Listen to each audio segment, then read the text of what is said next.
Maux de tête, vertige, c'est quoi une hypertension artérielle?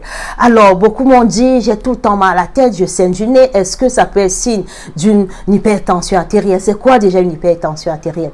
Lorsque le sang circule dans le corps, il y a une pression normale que ça va laisser au niveau des artères, de la paroi des artères. Et cette pression, il y a une pression haute qu'on appelle la pression systolique, où on attend des chiffres normaux déjà au niveau de 10, 14, pris par ce tensiomètre. Donc vous devez avoir un tensiomètre pour savoir évaluer la pression que votre sang laisse en passant par la paroi des artères au niveau de votre cœur tout le temps.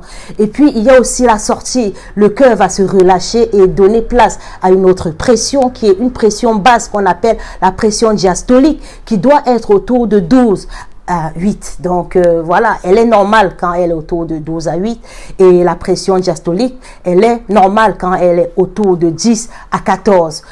Au-delà, on parle d'une hypertension artérielle. Donc prenez tout le temps votre tension pour savoir où vous en êtes. Surtout si vous avez déjà le poids excessivement. Donc si vous avez pris du poids récemment, vous avez le poids qui augmente tout le temps, vous ne comprenez pas ce qui se passe, consultez, parce que ça peut aussi être d'autres maladies, ça peut être les œdèmes. Et sachez que l'hypertension artérielle est le facteur de risque de maladies cardiovasculaires. Quand vous avez la chance même d'avoir des signes, c'est que vous êtes béni, parce que beaucoup de personnes en France traînent avec cette maladie sans même s'en rendre compte. 14,5 personnes en France souffrent d'hypertension artérielle. Et ça ne fait que croître dans les pays où l'industrialisation se met en place. On observe tout le temps, c'est des maladies qui se mettent en place, qui ne font que croître, parce que beaucoup d'hommes et de femmes traînent avec l'hypertension artérielle sans même s'en rendre compte. Parce qu'il y a aussi cette cause de mondialisation des plats qu'on achète, dont l'hygiène de vie en est pour quelque chose. Donc vous pouvez aussi juste reprendre conscience de ce que vous avez et puis rechanger vos habitudes alimentaires et avoir une meilleure hygiène de vie pour pouvoir sortir de là.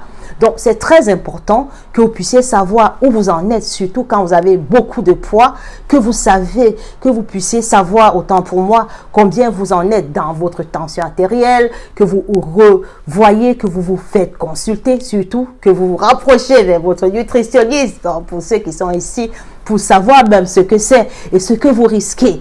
Parce que beaucoup de personnes ont eu l'AVC et n'ont constaté qu'après qu'ils étaient hyper tendus et qu'ils ne savaient même pas.